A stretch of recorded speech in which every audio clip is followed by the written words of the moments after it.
सत्य समाचार, तटस्थ समाचार, समाज बदल्ने हाम्रो अभियान। नमस्कार, यो हो टाइम समाचार। म वीरेन्द्र मन्सुर गरौँ। 264 जनामा कोरोना भाइरस संक्रमणको पुष्टि सम्बन्धी प्रसङ्गबाट मंगलबार पछिल्लो 24 घण्टामा थप 264 जनामा कोरोना भाइरस संक्रमणको पुष्टि भएको छ। 8536 जनाको पीसीआर परीक्षण गर्दा 241 जना र 4030 जनाको एन्टिजेन परीक्षण गर्दा 23 जना गरी कुल 264 जनामा कोरोना भाइरस संक्रमणको पुष्टि भएको स्वास्थ्य तथा जनसङ्ख्या मन्त्रालयले जनाएको छ। त्यस्तै पछिल्लो 24 घण्टामा 2 जनाको मृत्यु भएको छ भने 260 जना संक्रमण मुक्त भएका छन्। मंगलबार थपिएसँगै नेपालमा कोरोना संक्रमितको कुल संख्या 9,23,937 पुगेको छ। यो सँगै नेपालमा मृत्यु हुनेको संख्या 11,588 पुगेको छ भने 8,11,265 जना संक्रमण मुक्त भएका छन्। मन्त्रालयका अनुसार हाल देशभर सक्रिय संक्रमितको संख्या 4,910 जना रहेका छन्, जसमध्ये 4,665 जना होम आइसोलेसनमा रहेका छन् भने 245 जना संस्थागत आइसोलेसनमा रहेका छन्। कोरोनाका बिरामी मध्ये 84 जना आइसियु र 22 जना भेन्टिलेटरमा उपचार छन्। त्यस्तै 10 वर्ष मुनिका 8 बालबालिकामा कोरोना संक्रमणको पुष्टि भएको छ भने 11 देखि 20 वर्ष उमेर समूहका 20 जना कोरोना संक्रमित थपिएका छन्। प्रदेश 2 को नाम र राजधानीको विषयमा सहमति खोज्न प्रदेश सभाले विशेष समिति गठन गरेको छ। सभामुख सरोज यादव संयोजक र उपसभामुख उपमादेव सहसंयोजक रहने गरी संसदीय अध्ययन विशेष समिति गठन गरिएको छ। समितिका सदस्यमा उपेन्द्र कुशवाहा, किशोरी शाह, कमल, जगत यादव, दिलीप शाह, परमेश्वर शाह, विद्येश्वर यादव, विक्की, शत्रुघ्न महतो, शारदा थापा, शिवचन्द्र चौधरी, शैलेन्द्र कुमार यादव, संजय यादव, सावित्री देवी शाह, सुन्दर विक्क र सुरिता शाह छन्। समितिले प्रदेशको नाम र थाई राजधानी बारे दर्ता भएको प्रस्तावको अध्ययन गरी छलफल र अन्तर्क्रिया गर्ने सभामुख सरोज यादवले बताउनुभयो। प्रदेश सभामा नाम सम्बन्धी 4वटा प्रस्ताव र राजधानी बारे 2वटा प्रस्ताव दर्ता भएको छ।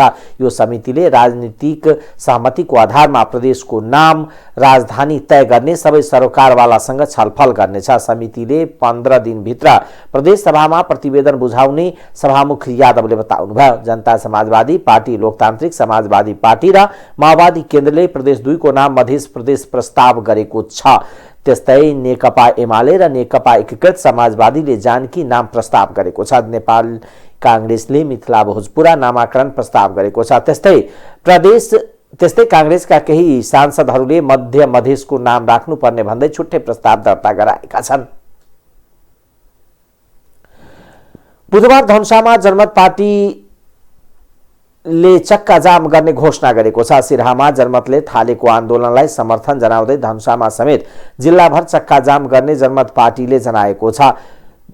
आज विज्ञप्ति जारी गर्दै मंगलबार साँझमा जिल्लाको विभिन्न स्थानमा मसाल जुलुस र जिल्लाभरि चक्का जाम गर्ने जनमत पार्टी धनुषा आन्दोलन समितिका दीपनारायण यादवले जानकारी दिनुभयो। सिराहाको औढी गाउँपालिकाले वितरण गर्न राखेको बिउ किसानले लुटेपछि प्रहरीले मुद्दा चलाएपछि जनमत पार्टीले आन्दोलन थालेको हो। सोही क्रममा भएको झडपमा अहिले सिराहामा निषेधाज्ञा लगाइएको छ भने जनमत पार्टीका कार्यकर्ताहरूलाई नियन्त्रणमा लिएको छ।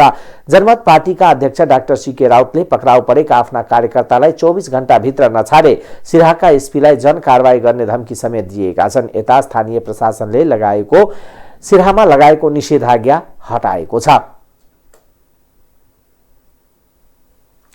उच्च अदालत जनकपुरले प्रमुख प्रशासकीय अधिकृत कन्हैया कुमार मिश्रलाई गाउँपालिका अध्यक्षले हाजिरी गर्न नदिएको विषयमा रिटमा अन्तरिम आदेश जारी गरेको छ। रिटमाथि सुनवाई गर्दै न्यायाधीश लेखनाथ घिमिरेको एकल इजलासले मिश्रलाई 24 घण्टाभित्र हाजिर गराउन 72 गाउँपालिकाका नाममा अन्तरिम आदेश जारी गरेको हो। प्रमुख प्रशासकीय अधिकृतका रूपमा आफूलाई गाउँपालिकाका अध्यक्ष सुनिल कुमार रायले हाजिर गर्न नदिई हाजिर रजिस्टर समेत लुकाई कामकाज गर्न रोकावट गरेको भन्दै मिश्रले पुस 11 गते अदालतमा निवेदन दिएका थिए। नेपाल सन सेवा सामान्य प्रशासन समूह राजप्रतांकित तृतीय श्रेणी शाखा अधिकृत पदमा नियुक्ति भई इलाका प्रशासन कार्यालय यद्दुकोहा धनुषामा कार्यरत मिश्रलाई संघीय मामिला तथा सामान्य प्रशासन मन्त्रालयले मङ्सिर 2 गते महागढीमाई नगरपालिका 12 मा काजमा गर्न खटाएकोमा रमाना नलिँदै मन्त्रालयले 24 गते महोत्तरी गाउँपालिकाको प्रमुख प्रशासकीय अधिकृतमा सरुवा गरेको थियो। इलाका प्रशासन कार्यालय यद्दुकोहाबाट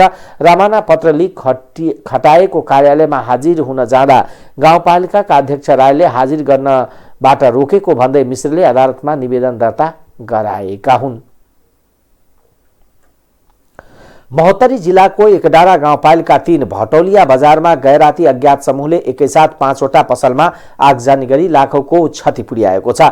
जिल्ला प्रहरी कार्यालय महोत्तरीका प्रहरी नायब उपरीक्षक प्रकाश विष्टका अनुसार भटौलिया बजारमा स्थानीय राम इकबालको चिया पसल, राजकुमारी शाहको खाजा पसल, योगेन्द्र शाहको चिया पसल, शम्भु शाहको खाजा पसल र मंगल शाहको चिया पसलमा अज्ञात समूहले गए राति करिब 9 बजेको समयमा आगजनी गरेका छन्। आगजनीबाट 5 वटै पसलभित्र रहेका विभिन्न खाद्यान्न, कुर्सी, बेन्च, टेबुल, फ्रिज, भाँडाकुँडा, ग्यास सिलिन्डर, चुल्हा र घर समेत जलेर 5 लाख बढीको क्षति भएको पसलेहरूले बताएका छन्। पसलमा रातिदेखि कोही नभएको अवस्थामा आगजनी गरिएको थियो। आगो नियन्त्रणमा लिन नसक्दा सबै थोक जलेर नष्ट भई लाखौंको क्षति भएको प्रहरीले जनाएको छ।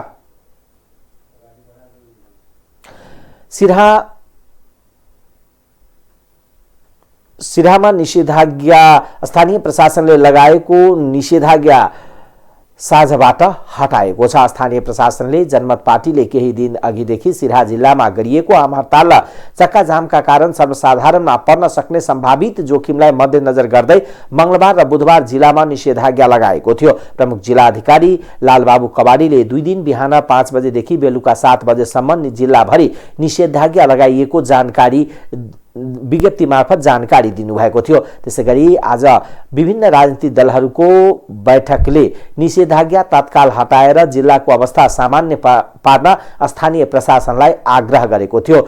2 दिनदेखि भइरहेको झडपलाई मध्यनजर गर्दै स्थानीय प्रशासनले लगाएको निषेधाज्ञालाई हटाएर समस्यालाई समाधानतर्फ लैजान विभिन्न राजनीतिक दलहरूले विज्ञप्ति मार्फत आग्रह गरेपछि स्थानीय प्रशासनले स्थितिलाई सामान्यतर्फ लग्न लगाइएको निषेधाज्ञा फिर्ता लिएको साझा जारी गरिएको विज्ञप्तिमा उल्लेख गरिएको छ। प्रहरीको गाडीको ठक्करबाट स्थानीयको मृत्यु भएको विषयलाई लिएर तनाव बढेपछि जिल्ला प्रशासन कार्यालयले सर्लाहीको ईश्वरपुरमा निषेधाज्ञा जारी गरेको छ। जिल्ला प्रशासन कार्यालयले मंगलबार दिउँसो 3 बजेदेखि बुधबार राति 7 बजेसम्मका लागि निषेधाज्ञा आदेश जारी गरेको हो। निषेधाज्ञाको समयमा घर बाहिर हिडडुल गर्न रोक लगाइएको छ। इलाका प्रहरी कार्यालय केशर जंगलबाट पूर्व ईश्वरपुर नगरपालिका वार्ड नम्बर 4 सागरनाथ टोलसम्म र पश्चिमबाट ईश्वरपुरको वार्ड नम्बर 8 रामपुर टोलसम्म निषेधाज्ञा जारी गरिएको छ। त्यस्तै इलाका प्रहरी कार्यालय केशरगञ्जबाट उत्तर ईश्वरपुर नगरपालिका वार्ड नम्बर 4 5 सखुवानी टोलसम्म तथा दक्षिणमा वार्ड नम्बर 9 खरिया टोलसम्म निषेधाज्ञा जारी गरिएको छ। प्रहरीको गाडीले ठक्कर दिँदा स्थानीय व्यवसायी रामकुमार महतोको मृत्यु भएपछि स्थानीय बासिन्दाले लगातार प्रदर्शन गर्दै आएका छन्। सोमबार स्थानीय बासिन्दाले प्रहरीको गाडी समेत जलाइदिएका थिए। ठक्करबाट गम्भीर घाइते उनको उपचार गर्दै नै मंगलबार अस्पतालमा मृत्यु भएको थियो। प्रहरीले भने महतोले चलाइरहेको मोटरसाइकल ट्रकलाई ओभरटेक गर्ने क्रममा आफै प्रहरीको भ्यानमा ठक्कर दिएको जनाइएको छ। प्रदर्शनकारीहरूले रातिमा भएको घटना प्रहरीले लुकाएको आरोप लगाउँदै प्रदर्शन गरिरहेका छन्। रौतहटको गौरचपुर सडक खण्डमा गरुडामा जन्ती बोकेको कार दुर्घटना हुँदा 5 जनाको मृत्यु भएको छ। गौरबाट चन्द्रनिगाहपुर जाँदै गरेको भारतीय BR 05 PA 6953 नम्बरको उक्त कार गरुडामा दुर्घटनाग्रस्त भएको इलाका प्रहरी कार्यालय गरुडाका प्रहरी नायब उपरीक्षक DSP श्रीराम भण्डारीले जानकारी दिनुभयो। DSP भण्डारीका अनुसार कारमा सवार 8 जना मध्ये 3 जना घाइते भएका छन्। उनीहरूको गरुडा अस्पतालमा उपचार भइरहेको छ। प्रहरीका अनुसार मृतकको पहिचान खुल्न सकेको छैन। धर्मी हल्फा महिला विकास क्लब सप्तरीले आगलागीको घटनामा पीडित भएका परिवारलाई राहत वितरण गरेको छ। सप्तरीको डाकेश्वरी नगरपालिका वार्ड नम्बर 10 बनौली रञ्जितपुरका अग्नि पीडितहरू दानवीर यादव, बलवीर यादव, बद्रीनारायण यादवको परिवारलाई राहत स्वरूप क्लबले विभिन्न सामग्री वितरण गरेका हो। अग्नि पीडित परिवारलाई राहत स्वरूप त्रिपाल, झोल, तन्ना, धोती, साडी, थाल, गिलास, कराही, डेक्ची छोल्नी लगायतका सामग्री वितरण गरेको संस्थाका अध्यक्ष एवं समाजसेवी सूर्यनारायण यादवले जानकारी दिनुभयो। गत पुस 10 गते आग लागि हुँदा 5 लाख भन्दा बढीको क्षति भएको थियो। उक्त कार्यक्रममा इलाका प्रहरी कार्यालय पाटोका प्रमुख प्रहरी नायब निरीक्षक अमिरी यादव, नेपाली कांग्रेसका नेता भगवती यादव, पत्रकारद्वय महेन्द्र सदा र श्यामसुन्दर यादव, टेकनारायण यादव, मिस्त्री लाल यादव लगायतका स्थानीय व्यक्तिहरूको उपस्थिति रहेको थियो। लागू औषध सहित पर्साबाट एकजना पक्राउ परेका छन्। पक्राउ पर्नेमा वीरगञ्ज महानगरपालिका वार्ड नम्बर 13 मुरली बस्ने 19 वर्षीय विक्रम सर्राफ रहेको जिल्ला प्रहरी कार्यालय पर्साले जनाएको छ। जिल्ला प्रहरी कार्यालय पर्साबाट खटिएको टोलीले विशेष सूचनाको आधारमा उनलाई पक्राउ गरेको हो। प्रहरीले सर्राफको साथबाट लागू औषध नुफ्रिन 350 एम्पुल, डाइजीपाम 350 एम्पुल, फेरागन 350 एम्पुल गरी जम्मा 1050 एम्पुल बरामद गरेको पर्सा प्रवक्ता प्रहरी नायब उपरीक्षक प्रहलाद कार्कीले जानकारी दिनुभयो। नेकपा माओवादी केन्द्रका अध्यक्ष पुष्पकमल दाहालले सांस्कृतिक क्रान्ति आफूबाटै सुरु हुने बताउनु भएको छ। मंगलबार महाधिवेशन स्थल प्रज्ञा भवनमा सञ्चारकर्मी माझ संक्षिप्त प्रतिक्रिया दिँदै प्रचण्डले सांस्कृतिक क्रान्ति लगायतका सबै कुरा आफूबाटै महाधिवेशन स्थलबाटै सुरु हुने बताउनुभयो। उहाँले सांस्कृतिक क्रान्तिका लागि फिल्डमा जाने पनि बताउनुभयो। त्यस्तै माओवादी नेता मातृका यादवले नेतृत्व बिगार्नुमा सबै नेता दोषी भएको भन्दै अब समीक्षा गर्ने बेला भएको बताउनुभयो। कार्यकर्ताबाट यहीँबाट सुरु, मबाट नै सुरु हुन्छ। अहिले जे हुन्छ मैबाट सुरु हुन्छ। जानुहुन्छ फिल्डमा, जान्छु काम गर्न। अलिअलि हामी बिग्रेका हौँ र मुख्य कुरो के हो भने अध्यक्ष कमरेडले हातबाट चाहिँ बिगाडिसक्नुभयो, जम्मै आफूमाथि लिनुभएको छ र बाँकी हामीले त्यो लिने कि नलिने के अध्यक्ष कमरेड मात्रै रूपान्तरण भएर त हुँदैन। हामी गडबड गर्न थाल्यो र उहाँलाई चाहिँ त्यसरी प्रेसर गर्न थाल्यो, उहाँलाई पनि गडबड गराइदिने हो। हामी ठुलो जमात गडबडको भयो भने त त्यो उहाँलाई पनि गडबड गराइदिने हो नि त। त्यसरी चाहिँ उहाँ जसरी मतलब आत्मलोचित हुनुभएको छ, हामी आफू ठाउँमा मतलब कहाँ कहाँ चुकेका छौँ, हामी पनि मतलब आत्मलोचित हुँदै र यो हलबाट जाँदाखेरि एउटा एक ढिक्का भएर अगाडि बढ्नुपर्छ। उहाँले अध्यक्ष प्रचण्ड मात्र रूपान्तरण भएर नपुग्ने र त्यसका लागि सबै तयार हुनुपर्ने धारणा राख्नुभयो।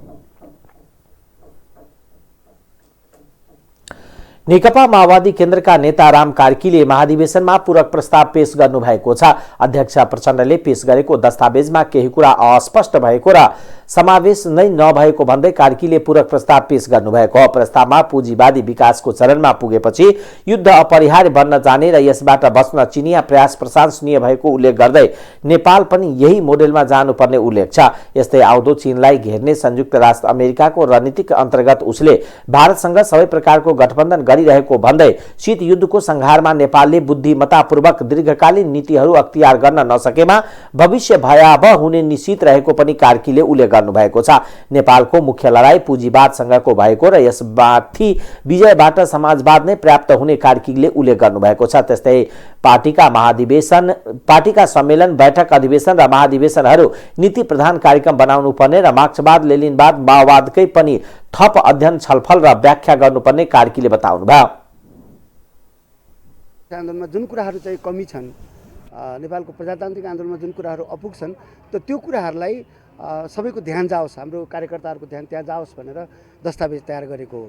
त्यसैले यो परम्परागत रूपमा उसले लेख्ने अनि उसको काउन्टरमा उसले लेख्ने ढङ्गको दस्तावेज भन्दाखेरि पनि यो चाहिँ सबै हाम्रा साथीहरूले पढुन् भनेर मैले यो दस्तावेज लेखेको हो। अब यहाँ यत्रो जुन अवसर छ कि यहाँ देशभरिका सबै कार्यकर्ताहरू साथीहरू जम्मा हुने बेलामा मैले आफ्नो कुराहरू, आफूलाई लागिरहेको जो कुराहरू छ, त म 1 नम्बर प्रदेशमा काम गर्छु, त त्यसो हुनाले मैले त्यहीँ बसेर तयार गरेँ हैन।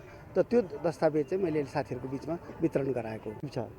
तपाईहरु युवाहरूलाई म के भन्छु भने नेपाल यसै पनि हाम्रो ज्ञानको परम्परा असाध्यै कमजोर छ। बुद्धको ज्ञान यहाँ प्रचारमा आएन, हिँड्छु भने जस्तै हो। टाउको घरैमा छोडेर म खुट्टाले छिटो छिटो हिँड्छु भने जस्तै हो।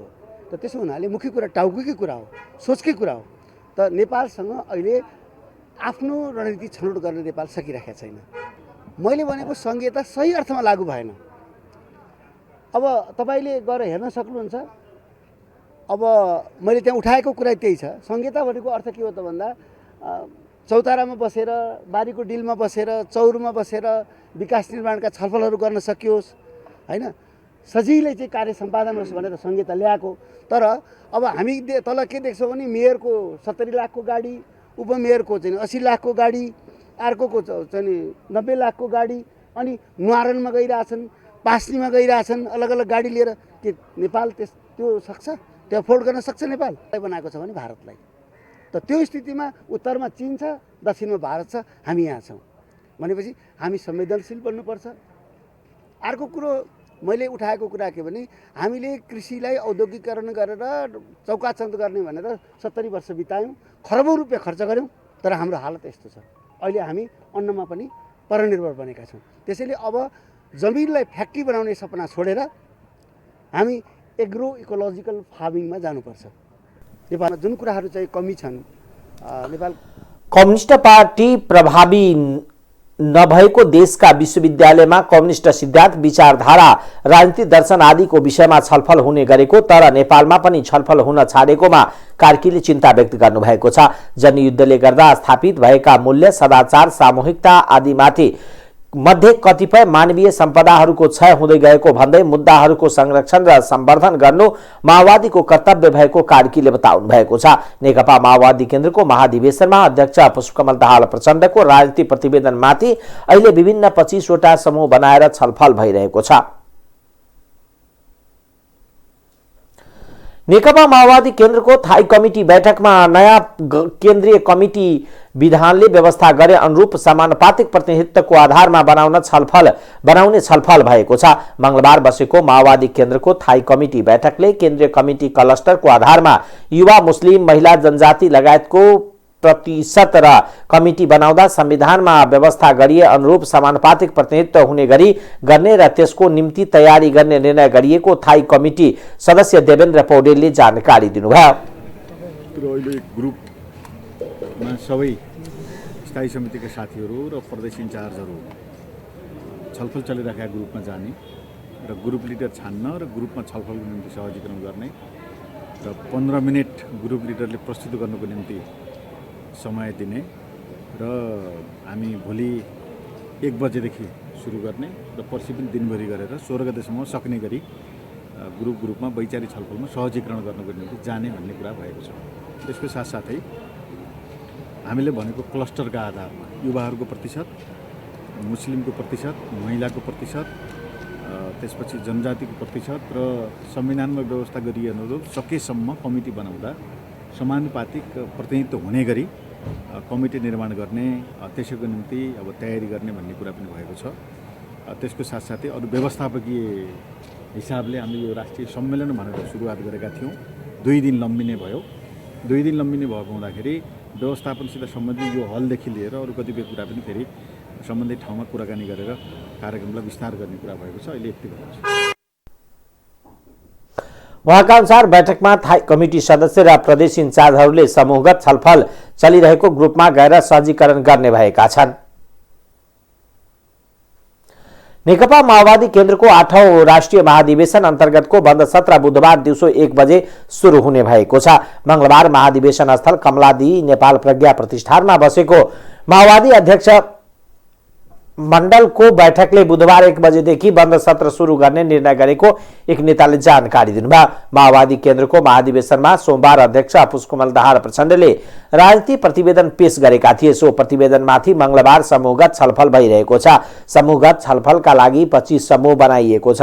बुधबार दिउँसो 1 बजे सुरु हुने बन्द सत्रमा समूहका संयोजकहरूले छलफलको निष्कर्ष प्रस्तुत गर्नेछन्। पूर्व युवराज्ञी हिमानी शाहले ललितपुरको वज्र बराहीमा ज्येष्ठ नागरिकहरूलाई सम्मान गर्नुभएको छ। मंगलबार नेवाक एकता समाजले वज्र बराही मन्दिर परिसरमा आयोजना गरेको कार्यक्रममा ज्येष्ठ नागरिकहरूलाई सम्मान गर्नुभएको हो। सो कार्यक्रममा उहाँले वज्र बराही शक्तिपीठमा विशेष पूजा गर्नुभयो।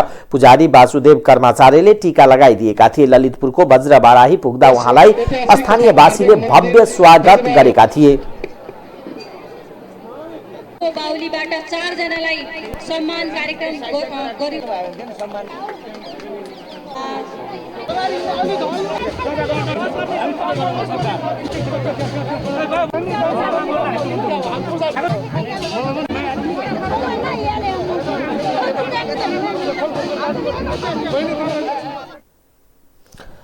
अब आर्थिक समाचार।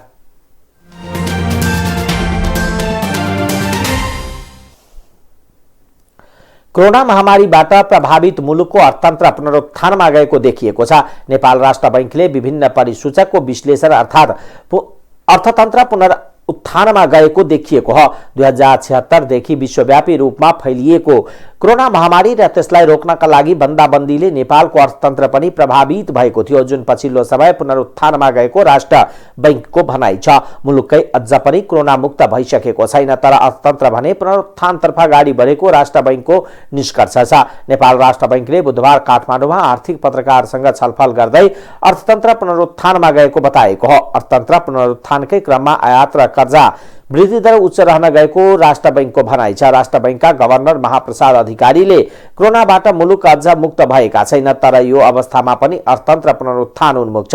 पछिल्लो समय आयात ह्वात्तै बढेको छ। चालु आर्थिक वर्षको पहिलो चौमासमा मात्रै आयात 61.6% बढेर 6 खर्ब 50 अर्ब 29 करोड पुगेको छ।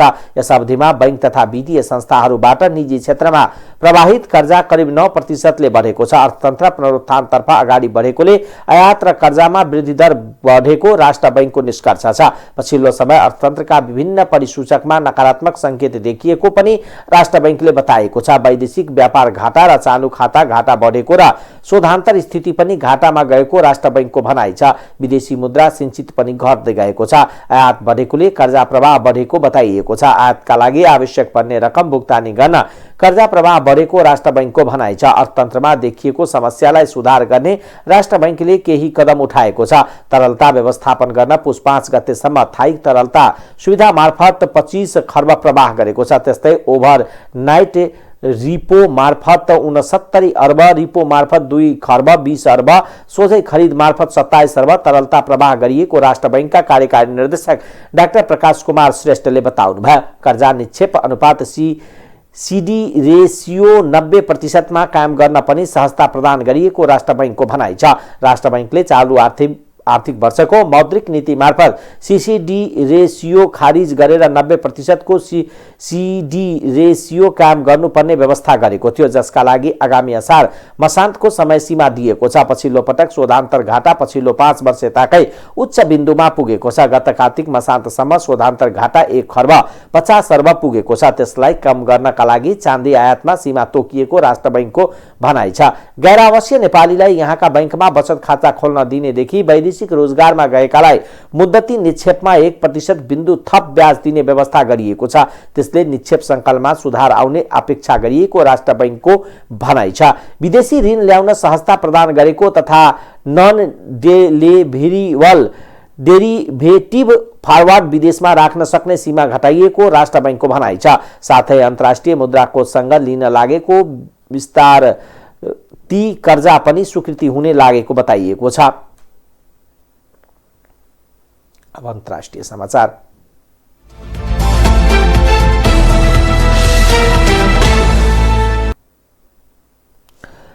सन् 2021 में जलवायु जन्य विपदका कारण विश्वभर अरबौं अमेरिकी डलर बराबरको आर्थिक क्षति भएको छ। हालै सार्वजनिक भएको एक प्रतिवेदनका अनुसार जलवायु परिवर्तनका कारण विश्वभर कम्तीमा 10 वटा मौसमी अति विषम घटना भएका छन्। प्रति घण्टा 1 अर्ब 50 करोड अमेरिकी डलर बराबरको क्षति भएको पाइएको छ। अमेरिकामा गएको अगस्तमा आएको आइडा आन्धी तथा जुलाईमा युरोपमा आएको बाढीका कारण सबैभन्दा बढी क्षति भएको छ। बाढी तथा आन्धीले तुलनात्मक रूपमा गरिब देशमा गम्भीर असर परेको अध्ययनको निष्कर्ष छ। गरिब देशका नागरिक विस्थापित हुनु परेको छ भने जनजीवनमा ठूलो असर परेको पाइएको छ। दक्षिण सुडानमा बाढीका कारण 8 लाख भन्दा बढी मानिस विस्थापित भएको तथा भारत, श्रीलङ्का र मालदिव्समा उते आदिबाट 2 लाख मानिस विस्थापित हुनु परेको प्रतिवेदनमा उल्लेख छ। जलवायु परिवर्तन सम्बन्धी अन्तर सरकारी प्यानल आईपीसीसी ले यसअघि सार्वजनिक गरेको विवरणमा पनि विश्वभर जलवायुजन्य विपदका घटना बढेको उल्लेख गरेको छ। साथै विश्वभरि नै चरम मौसमी गतिविधि, बाढी, पहिरो, वर्षा, खडेरी, अनियन्त्रित डडेलोका कारण घटनाहरू बढेको र यस्ता घटना अझ बढ्न सक्ने चेतावनी दिएको छ। भारतमा मदर टेरेसा च्यारिटीले अबदेखि विदेशी सहायता लिन नपाउने भएको छ। इसाई नन मदर टेरेसाद्वारा स्थापित परोपकारी संस्थाले पछिल्लो समय इसाई धर्मको प्रचार प्रसार गर्नुको साथै नागरिकलाई प्रलोभनमा पारेर धर्म परिवर्तन गरेको भन्दै भारत सरकारले विदेशी सहायता लिनबाट यो संस्थालाई रोक लगाएको हो। त्यस्तै मदर टेरेसाको परोपकारी संस्थाको नवीकरण पनि रोकिएको छ। संस्थाले नवीकरणका लागि दिएको आवेदनलाई अस्वीकृत गरिएको भारतको गृह मन्त्रालयले जनाएको छ। मदर टेरेसा च्यारिटीले स्वास्थ्य, शिक्षा र अनाथहरूका लागि गर्दै आएको छ, तर पछिल्लो समय समाज सेवासँगै इसाई धर्मको प्रचार गरेको आरोप लागेपछि यो संस्था विवादमा परेको छ। युरोपको तत्कालीन मेसिडोनियाबाट भारतको कोलकाता आएकी क्याथोलिक अनुयायी मदर टेरेसाले सन् 1950 मा मदर टेरेसा च्यारिटी स्थापना गर्नुभएको थियो। मानवीय कार्य र परोपकारमा योगदान पुर्याएको भन्दै सन् 1979 मा उहाँलाई नोबेल शान्ति पुरस्कार पनि दिएको थियो। अमेरिकाले लक्षण नदेखिएका कोरोना भाइरस संक्रमित आइसोलेसनमा बस्ने अवधि आधाले घटाएको छ। आइसोलेसन अवधि 10 दिनबाट घटाएर 5 दिन काम गरिएको हो। सेन्टर फर डिजिज कन्ट्रोलले त्यसपछि 5 दिनमा मास्क लगाउने सुझाव दिएको छ। कोभिड संक्रमण बढ्दै गएपछि अमेरिकाभरिको यात्रा अस्तव्यस्त हुँदै पछिल्लो घोषणा गरिएको हो। ओमिक्रोन भेरिएन्टले अस्पतालमा भिडभाड बढाउने जोखिम रहँदै राष्ट्रपति जो बाइडेनले परीक्षणमा रहेका कमजोरीसँग जुझ्ने प्रतिबद्धता जनाउनु भएको छ। पछिल्लो विवरणबारे जानकारी दिँदै सीडीसीका निर्देशक रुसेल वुवेन्सीले नयाँ परिवर्तनहरूले मानिसहरू सुरक्षित रूपमा आफ्ना दैनिक जीवनलाई निरन्तरता दिन सुनिश्चित गरेको बताउनु भएको छ। अमेरिकामा पछिल्लो 2 दिनमा दैनिक 2 लाख भन्दा बढी संक्रमणका घटना देखा परेका छन्। यसैबीच फ्रान्सले ओमिक्रोन भेरिएन्टका कारण प्रतिबन्धमा कडाई गरेको छ। कर्फ्यू वा लकडाउन नलगाए पनि सबैलाई मास्क अनिवार्य गरिएको छ। कर्मचारीहरूलाई कम्तीमा 3 दिन घरबाटै काम गर्न भनिएको छ। पछिल्लो व्यवस्थामा ठूलो भेलालाई सीमित बनाइएको छ र लामो दूरीका गाडीमा खाना पिउन प्रतिबन्ध लगाइएको छ। अब खेलकुद समाचार।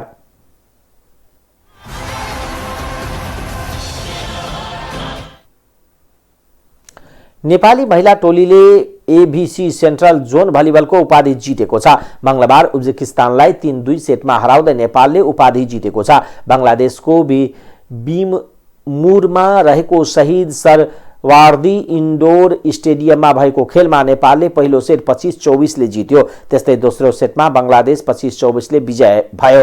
त्यस्तै तेस्रो सेट नेपालले 25-15 ले जित्दा चौथो सेट उज्बेकिस्तानले 25-22 ले जित्यो। यो सँगै खेल 2-2 को अवस्थामा पुग्यो। त्यसपछि पाँचौं सेट नेपालले 15-10 ले जित्दै उपाधि जितेको हो। त्यस संस्करणमा नेपाल अपराजित रहँदै उपाधि हात पार्न सफल भयो।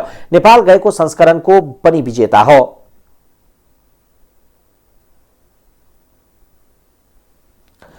पहिलो दक्षिण एसियाली महिला भलिबल च्याम्पियनशिप नेपालमा हुने भएको छ। नेपाल भलिबल संघले सन् 2022 च्याम्पियनशिप हुने जनाएको छ, तर मिति भने सार्वजनिक भएको छैन। बंगलादेशमा बसेको सेन्ट्रल एसियन भलिबल एसोसिएसनको बैठकले च्याम्पियनशिप नेपालमा आयोजना गर्ने निर्णय गरेको हो। बैठकले एसियन सिनियर सेन्ट्रल जोन पुरुष तथा महिला भलिबलको अर्को संस्करण मालदिप्समा आयोजना गर्ने निर्णय समेत गरेको छ।